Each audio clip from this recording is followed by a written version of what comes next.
In this video I'm going to show you how to crochet the mitre square. We start in one corner and we work our way up to the opposite diagonal corner. In this one I'm going to show you how to crochet into the back loops only, so you get this lovely ridged ribbed effect on your work. I'll also show you how to change colours and how to finish off your square. Hello, my name's Karen Stangram and welcome to Conquer Crochet, the channel for tips, tricks and techniques for conquering your crochet. Everything I talk about in today's video will be linked in the descriptions below. And if you're new here, please consider subscribing and hitting the notification bell so you don't miss a single stitch. So if you're keen to get going with this video, give me a thumbs up and let's do this. So for this tutorial I'm going to be using Stylecraft arans. This is the Empire Blue and Saffron Yellow. I'm going to be using a 5mm crochet hook, which is the recommended hook size for this type of yarn. I have scissors to cut off my end, I have my needle for sewing in my ends, and I also have a stitch marker. I would suggest using a stitch marker in a contrasting colour so that you're going to be able to see it and you don't miss the stitch marker. If you don't have a stitch marker, you could use a paper clip, a safety pin, or even a contrasting coloured piece of yarn. So I'm going to start off by doing a slip knot, and you can do this in whichever way you prefer. And we're going to chain 2, 1, 2. We're going to make 3 double crochets, that's UK terminology, single crochet in US terminology, into the second chain from the hook. So we don't count the one on the hook, so 1, 2 is actually that first chain that we made. So we're going to do 3 double crochets in there. So I'm going to do 1 and then 2. In my second one I'm going to put my stitch marker so I can mark the middle of the stitch, and then I'm going to do the third one, and that is row 1 done. For row 2 we're going to chain 1 and we're going to turn our work.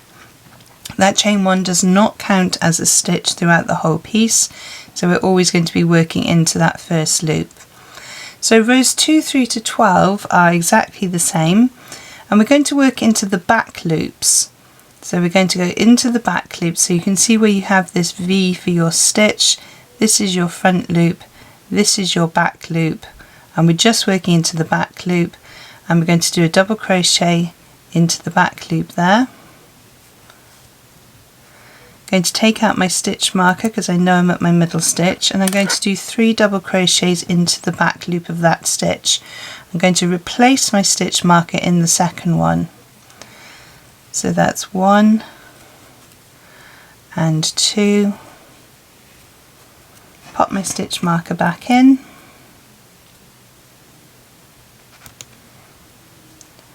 Don't forget to do the third one. And then we do our final stitch there. So that's row 2. Row 3 we're going to chain 1 and turn our work. As I said before, the chain 1 does not count, so we're going to work into this stitch here again. We're going into the back loop only, so we're going to insert and make our double crochet, insert, make our double crochet. We come to our stitch marker stitch. I'm going to take the stitch marker out, going to do 3 double crochets into the back loop of that stitch, remembering to put my stitch marker back in the second one,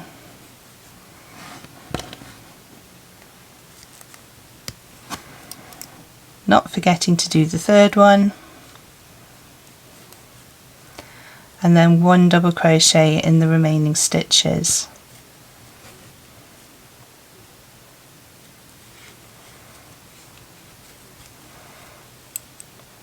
For our next row we chain 1 and we do exactly the same thing, working into the back loop, double crochet, double crochet,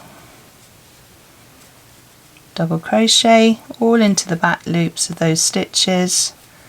We've come to our middle stitch, we take the stitch marker out, Working into the back loops again, we're going to do 3 double crochets, 1, 2, replacing our stitch marker in that second one,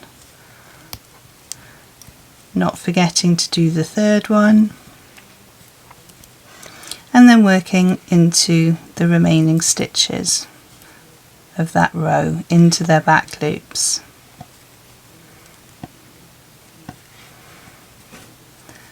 And we do that all the way up until we have 12 rows.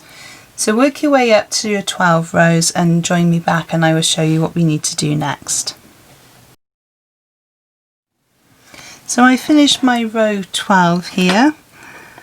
I've left the stitch marker in because I'm going to carry on with my square. You may want to leave it at row 12 and you might want to join it up with lots of little blocks. You could have lots of little blocks of different colours or even the same colour and have them going in different directions.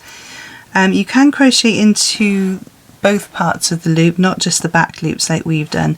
But what I find with the back loop only one is you really get the emphasis of that stitch and the arrows that are going in that direction. So if you did want to have squares that were maybe all pointing towards the middle, it would really emphasize that if you're doing it into your back loops only. Now I'm going to change colour with mine, so either because you've run out of colour or because you just want to change colour. So I'm going to change mine and I'm going to add some yellow to mine, which I think would look nice with that blue. And the way I'm going to change colour on this one is I'm just going to wrap the yarn around. I haven't done my chain one yet, so I'm going to wrap the yarn around my hook and just pull it through, tighten up the blue, and then I'm going to do my chain one in my new colour.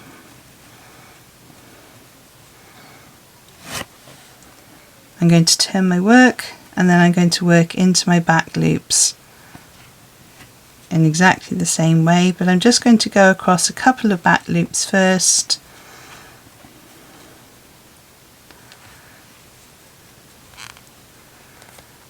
Oops. And then I'm going to stop and tie my ends, because the last thing I want are my ends coming untied and all my work unravelling. So those ends can be sewn away or weaved away later on. So I'm going to carry on working in my new colour all the way through my back loops, and we're going to do exactly the same as we have been doing: back loop only double crochet, or back loop only single crochet if you're working in US stitches, and exactly the same when we get to that corner stitch, that we're going to take the stitch marker out,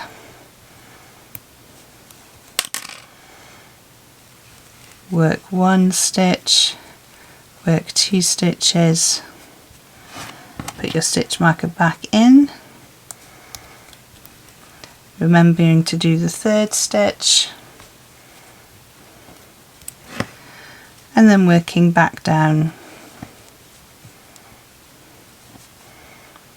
the opposite side with our back loops only. So as I said, you can make this in any colours that you want to. You can change colours as often as you want to. You could stick to one colour and then do an Afghan blanket with lots of different squares all joined together. You can work into your back loops only. You can work into both loops only. Entirely up to you how you'd like your work to look. So I'm going to continue doing a few more rows and then I'm going to show you how we can finish this off. So I've come to the end of the piece that I want to do. I've made my blue, I've changed colour, and I've got some yellow on there. And I now have these 2 lovely finished edges and these 2 sort of raw edges, if you like. And what we're going to do is to just work some double crochets into each of those stitches going around the edge. So just to work them nice and evenly as you go around the edge. Now the number of stitches you want will depend on the number of stitches you've made, number of rows that you've made. but I'm going into, if you look closely, I'm not going into the bobbly row, I'm going into just underneath the row that's sticking out, and then going into the one next to it. Actually, I can take that stitch marker out, so I don't need that anymore. So I'm just going to work all the way down the one side. Now obviously if you've been doing this in the same colour, this colour will be exactly the same. Because I switched colours, I have the yellow going down. Now you could do a couple of stitches in yellow and swap to blue and finish this off in the same blue. Depends what sort of effect you're looking for. I would suggest that maybe doing it in whatever colour you're going to be joining your squares together with. So if you're going to use a blue to join your squares together, fasten off here, put blue on your hook, and then work these stitches in the blue. If you're going to do it in yellow, it's just one way of sort of hiding the way you're doing your stitching, where you're joining together. So we come to the corner space now, and we're going to do 3 double crochets in that corner space. So it's 1 for the side, 1 for the corner, and 1 for the new side. Now as you're doing this, if you want to, you can hide your tails away. I'm just going to work back up the other side again, doing regular stitches for each row. If you know how many rows you've done, then you'll be able to know how many stitches you need. But if you lost count of how many rows you're doing, I'm going into here and into here. So into the one, into the next one, and sort of missing out the bump, if you like, and going into the next bit.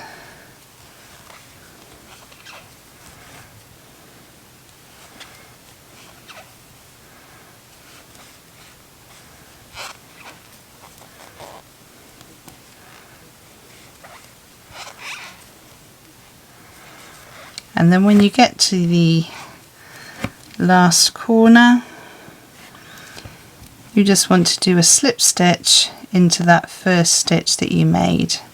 So insert yarn over, pull through the one on your hook, yarn over, pull through, and then you can fasten off your yarn.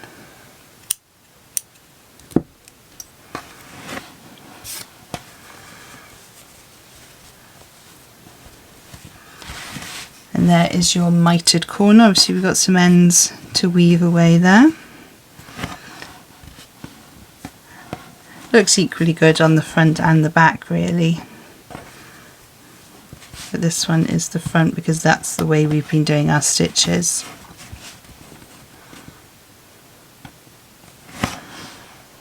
So I would suggest, let me just zoom in a bit here. I would suggest actually blocking these, either wet blocking or steam blocking, because as invariably happens with squares is the sides tend to curve in. So you just need to pin that onto a blocking board, give it a spritz of water or a quick go with the steam iron, and Bob's your uncle, it's a lovely square. So that's how to do the mitre square. I really hope you found today's tutorial useful. If there are any information that you need to find out about this video, have a look in the descriptions below where I post all the links to any freebies and other videos I think you might find useful. Don't forget, if you have enjoyed this video, to give me a thumbs up below. Don't forget also to subscribe and hit the notification bell if you've enjoyed it and you'd like to see more of my tutorial videos.